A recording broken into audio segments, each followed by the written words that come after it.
GMRC1. First Periodical Test. Matatag Curriculum-Based. Part 1. Multiple Choice. Question 1 to Question 20. Panuto. Basahin ang bawat pangungusap o sitwasyon. Piliin ang tamang sagot at isulat ang titik ng tamang sagot sapat lang. 1. Ano ang tawag sa mahalagang impormasyong nagsasabi kung sino ka, gaya ng iyong pangalan, edad, at tirahan? A. Katangian. B. Personal na impormasyon. C. Gawi. D. Pangarap. 5, 4, 3, 2, 1. Ang tamang sagot ay letrang B. Personal na impormasyon. 2. Kapag ipinakilala mo ang iyong sarili sa bagong kaklase, ipinapakita mo ang pag-unawa sa alin sa mga sumusunod. A. Pagpapahalaga sa pera. B. Pagpapakilala at pagbuo ng tiwala. C. Pag-aaksaya ng oras. D. Pag-iwas sa iba. 5, 4, 3, 2, 1. Ang tamang sagot ay letrang B. Pagpapakilala at pagbuo ng tiwala. 3. Kung gagawa ka ng ID card para sa sarili mo, alin sa mga impormasyon ang dapat mong isama upang mas malinaw kang makilala? A. Pangalan, palayaw, paboritong laro. B. Pangalan, edad, tirahan. C. Paboritong pagkain at kulay. D. Pangalan, taas, timbang. 5, 4, 3, 2, 1. Ang tamang sagot ay letrang B. Pangalan, edad, tirahan. 4. Alin ang unang dapat gawin kung may bagong kaklase sa iyong silid-aralan? A. Iwasan siya. B. Tawagin siya sa palayaw. C. Magpakilala ng magalang. D. Magtanong tungkol sa kanyang grado. 5, 4, 3, 2, 1. Ang tamang sagot ay letrang C. Magpakilala ng magalang. 5. Bakit mahalagang maging tapat at magalang sa iyong kaibigan? A. Para makuha mo ang gusto mo. B. Para tumagal ang inyong samahan. C. Para mapahanga ang iba. D. Para magkaroon ng maraming kaibigan agad. 5, 4, 3, 2, 1. Ang tamang sagot ay letrang B. Para tumagal ang inyong samahan. 6. Si Miguel ay may bagong kaklase na hindi marunong magtagalog. Ano ang dapat niyang gawin upang maging mabuting kaibigan? A. Iwasan siya. B. Tawagin siya sa hindi maganda.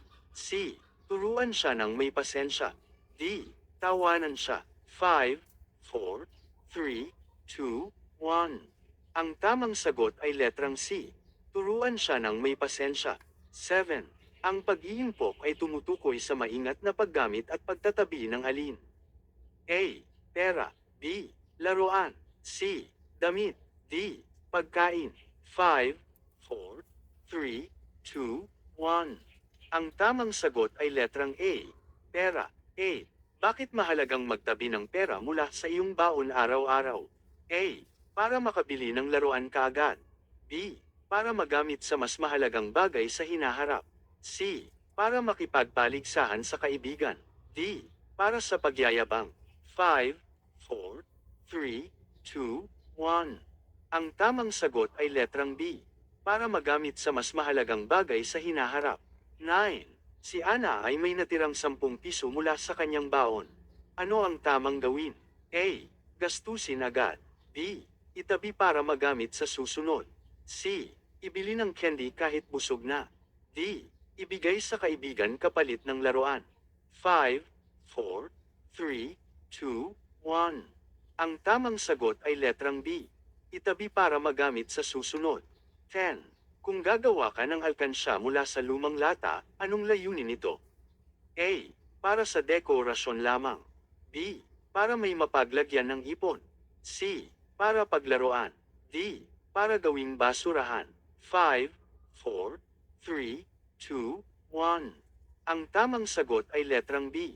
Para may mapaglagyan ng ipon. 11. Ano ang tawag sa pakikipag-usap sa Diyos bilang pagpapakita ng pananampalataya? A. Pag-awit. B. Pagdiriwang. C. Pananalangin. D. Pag-aalay. 5, 4, 3, 2, 1. Ang tamang sagot ay letrang C. Pananalangin. 12. Kung ikaw ay gagawa ng sariling dasal bago matulog, ano ang maaari mong isama? A. Pasasalamat sa magulang at Diyos. B. Mga kahilingan sa regalo. C. Paghingi ng pahintulot sa paglalaro. D. Paghingi ng pagkain. 5, 4, 3, 2, 1. Ang tamang sagot ay letrang A. Pasasalamat sa magulang at Diyos. 13. Alin sa mga ito ang halimbawa ng wastong pangangalaga sa kalikasan? A. Pagtapon ng basura sa tamang lugar. B. Pagsunog ng basura. C. Paghahagis ng basura sa ilog. D. Pagpuputol ng puno ng walang pahintulot. 5, 4, 3, 2, 1. Ang tamang sagot ay letrang A. Pagtapon ng basura sa tamang lugar. 14. Kung puno na ang basurahan sa inyong paaralan, ano ang dapat gawin? A. Magtapon pa rin doon. B. Magkalat sa paligid. C. Hanapin ang tamang basurahan. D. Itago ang basura sa bag. 5, 4, 3, 2, 1. Ang tamang sagot ay letrang C. Hanapin ang tamang basurahan. 15. Bakit mas mabuting magtanim ng puno kaysa magtapon ng basura? A. Para sa ganda ng paligid at kalinisan. B. Para mas maraming punong pinuputol. C. Para may laruan ng bata. D. Para masira ang lupa. 5, 4, 3, 2, 1. Ang tamang sagot ay letrang A. Para sa ganda ng paligid at kalinisan. 16. Ano ang ibig sabihin ng recycle sa 3 R's? A. Gumamit muli. B. Gumawa ng bago mula sa luma. C. Magbawas ng basura. D. Magtabi ng gamit. 5, 4, 3, 2, 1. Ang tamang sagot ay letrang B. Gumawa ng bago mula sa luma. 17. Bakit mahalaga ang reduce sa 3 R's? A. Para magbawas ng basurang nabubuo. B. Para magdagdag ng basura. C. Para mas mabilis magkalat. D. Para mas maraming bilhin. 5, 4, 3, 2, 1. Ang tamang sagot ay letrang A. Para magbawas ng basurang nabubuo. 18. Kung may kaklase kang may kapansanan, paano mo maipapakita ang paggalang sa kanyang karapatan? A. Tawagin siya sa hindi maganda. B.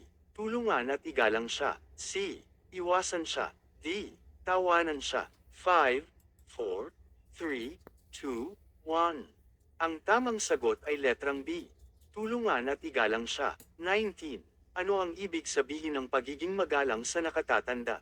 A. Hindi nakikipag-usap. B. Gumagamit ng magagalang na salita.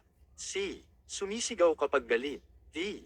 Umiwas palagi. 5, 4, 3, 2, 1. Ang tamang sagot ay letrang B.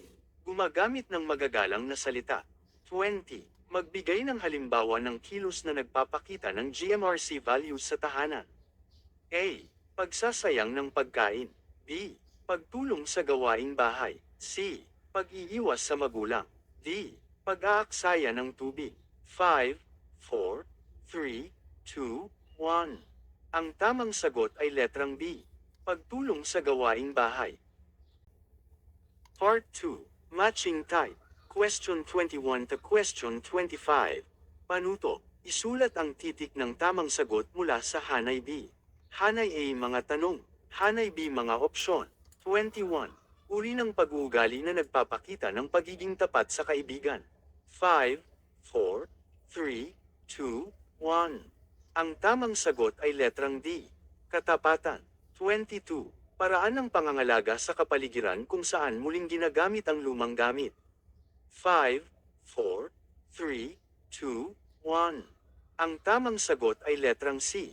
Reuse. 23. Halimbawa ng GMRC value sa tahanan, pagtulong sa paghahanda ng hapunan. 5, 4, 3, 2, 1. Ang tamang sagot ay letrang A. Pagtulong sa gawaing bahay. 24. Uri ng panalangin na nagpapahayag ng pasasalamat. 5, 4, 3, 2, 1. Ang tamang sagot ay letrang E. Pasasalamat. 25. Pag-uugali ng mag-aaral na nag-iipon mula sa baon para magamit sa mas mahalagang bagay. 5, 4, 3, 2, 1. Ang tamang sagot ay letrang B. Matalinong paggamit ng pera. Part 3. True or false? Question 26 to question 30. Panuto, isulat ang titik T kung tama at titik M kung mali ang pahayag. 26. Ang iyong edad at pangalan ay halimbawa ng personal na impormasyon. 5, 4, 3, 2, 1. Ang tamang sagot ay titik T. 27. Lahat ng bata ay may karapatang mag-aral, kahit ano pa ang kanilang kalagayan. 5, 4, 3, 2, 1. Ang tamang sagot ay titik T. 28. Ang pagtapon ng basura sa ilog ay paraan ng pag-aalaga sa kalikasan. 5, 4, 3, 2, 1. Ang tamang sagot ay titik M. 29. Ang pagbili ng mga gamit na madaling masira ay makakatulong upang mabawasan ang basura. 5, 4, 3, 2, 1. Ang tamang sagot ay titik M. 30. Maaaring gumawa ng sariling alkansya gamit ang lumang bote upang makatipid. 5, 4, 3, 2, 1. Ang tamang sagot ay titik T.